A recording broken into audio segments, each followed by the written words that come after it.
সুপ্রিয় চাকরি প্রত্যাশী শিক্ষার্থীবৃন্দ, আশা করছি সবাই ভালো রয়েছেন। তো ১৩৪ পদে অর্থ বিভাগ অর্থ মন্ত্রণালয় নিয়োগ বিজ্ঞপ্তি প্রকাশ করা হয়েছে, যেখানে আপনারা আগামী ১৬ মার্চ পর্যন্ত আবেদন করতে পারবেন।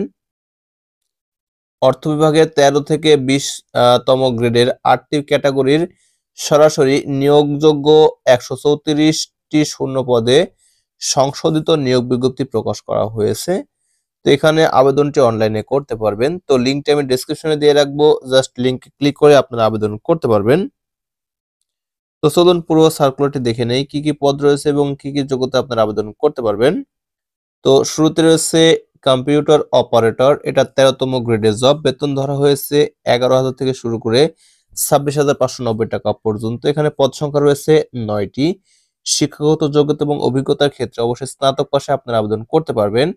কম্পিউটার মুদ্রাক্ষরে প্রতি মিনিটে বাংলায় ২৫ শব্দ এবং ইংরেজিতে ৩০ শব্দের গতিসহ সংশ্লিষ্ট বিষয়ে স্ট্যান্ডার্ড অ্যাপটিটিউড টেস্টে উত্তীর্ণ হতে হবে। এরপর রয়েছে ৬০ মুদ্রাক্ষরিক কাম কম্পিউটার অপারেটর, এটা ১৩তম গ্রেডের জব। বেতন সেম, এখানে পদ রয়েছে ৩০টি। তো আবেদনের জন্য অবশ্যই স্নাতক সম্পন্ন হতে হবে, কম্পিউটার প্রশিক্ষণ প্রাপ্ত হতে হবে। ৬০ লিপি এর সর্বনিম্ন গতি প্রতি মিনিটে ইংরেজিতে ৭০ শব্দ এবং বাংলায় ৪৫ শব্দ টাইপ করতে জানতে হবে। এছাড়া কম্পিউটার মুদ্রাক্ষরের সর্বনিম্ন গতি প্রতি মিনিটে ইংরেজিতে ৩০ শব্দ এবং বাংলায় ২৫ শব্দ এবং কম্পিউটারে ওয়ার্ড প্রসেসিং সহ ইমেইল ও ফ্যাক্স পরিচালনার দক্ষতা এবং অভিজ্ঞতা থাকতে হবে। এরপর রয়েছে অফিস সহকারী কাম কম্পিউটার মুদ্রাক্ষরিক, এটা ১৬তম গ্রেডের জব। বেতন ধরা হয়েছে ৯,৩০০ থেকে শুরু করে ২২,৪৯০ টাকা পর্যন্ত। এখানে পদ রয়েছে ২৫টি, অর্থাৎ ২৫ পদে আপনারা আবেদন করতে পারবেন। আপনারা এইচএসসি পাশে আবেদন করতে পারবেন। কম্পিউটার প্রশিক্ষণ প্রাপ্ত হতে হবে। কম্পিউটার টাইপিং এ সর্বনিম্ন গতি প্রতি মিনিটে ইংরেজিতে ২০ শব্দ এবং বাংলায় ২০ শব্দ এবং ওয়ার্ড প্রসেসিং সহ ইমেইল ও ফ্যাক্স পরিচালনার দক্ষতা এবং অভিজ্ঞতা থাকতে হবে। এরপর রয়েছে ডাটা এন্ট্রি বা কন্ট্রোল অপারেটর, এটা ১৬তম গ্রেডের জব। বেতন সেম, এক্ষেত্রে আপনারা এইচএসসি পাশে আবেদন করতে পারবেন। কম্পিউটার প্রতি মিনিটে বাংলায় ২০ শব্দ এবং ইংরেজিতে ২০ শব্দের গতি সহ সংশ্লিষ্ট বিষয়ে স্ট্যান্ডার্ড অ্যাপটিটিউড টেস্টে উত্তীর্ণ হতে হবে। এরপর রয়েছে অফিস সহকারী কম্পিউটার মুদ্রাক্ষরিক, এটা হচ্ছে হিসাব কোষ, এটা ১৬তম গ্রেডের জব। বেতন সেম, এখানে পদ রয়েছে ২টি।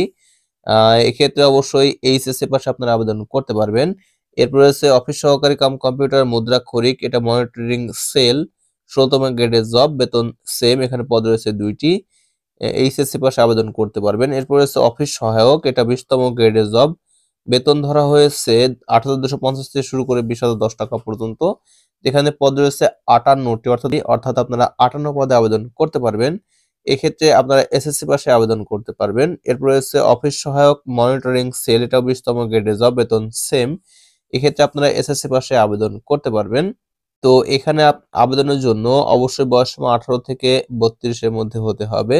তো আবেদনের জন্য একটি লিঙ্ক রয়েছে, লিঙ্কটি ডেসক্রিপশনে দিয়ে রাখবো, লিঙ্কে ক্লিক করে আপনারা আবেদন করতে পারবেন। আবেদন শেষ হবে আগামী ১৬ মার্চ ২০২৫ খ্রিস্টাব্দ বিকেল ৫টা পর্যন্ত। এই সময়ের মধ্যে অবশ্যই আবেদন সম্পন্ন করতে হবে এবং আবেদন সম্পন্ন করার ঠিক ৭২ ঘন্টার মধ্যে অবশ্যই পরীক্ষার ফি বাবদ টাকা পেমেন্ট করতে হবে। তো এখানে ফি হিসেবে যা ধরা হয়েছে তা হচ্ছে ১ থেকে শুরু করে ৬ নম্বর পদের জন্য ১১২ টাকা ভ্যাট সহ এবং ৭-৮ পদের জন্য ৫৬ টাকা, অর্থাৎ ভ্যাট সহ ৫৬ টাকা ফি ধরা হয়েছে। তো এই টাকা আপনাদের ঠিক ৭২ ঘন্টার মধ্যে টেলিটক সিমের মাধ্যমে পে করতে হবে। পে করার পর আপনাদের যে আবেদন কপিটি রয়েছে বা পেইড আবেদন কপি রয়েছে, সেই কপিটি ডাউনলোড করে প্রিন্ট করে রাখবেন, যাতে পরবর্তীতে অ্যাডমিট কার্ড প্রকাশ করলে সেই ইউজার আইডি এবং পাসওয়ার্ড ব্যবহার করে সহজে আপনারা অ্যাডমিট কার্ড ডাউনলোড করতে পারেন। ওকে, তো এই ছিল ভিডিও। আশা করছি ভিডিওটি বুঝতে পেরেছেন। তো ভিডিওটি প্রথম থেকে শেষ পর্যন্ত দেখার জন্য অসংখ্য ধন্যবাদ। Thanks for watching this video. Thank you.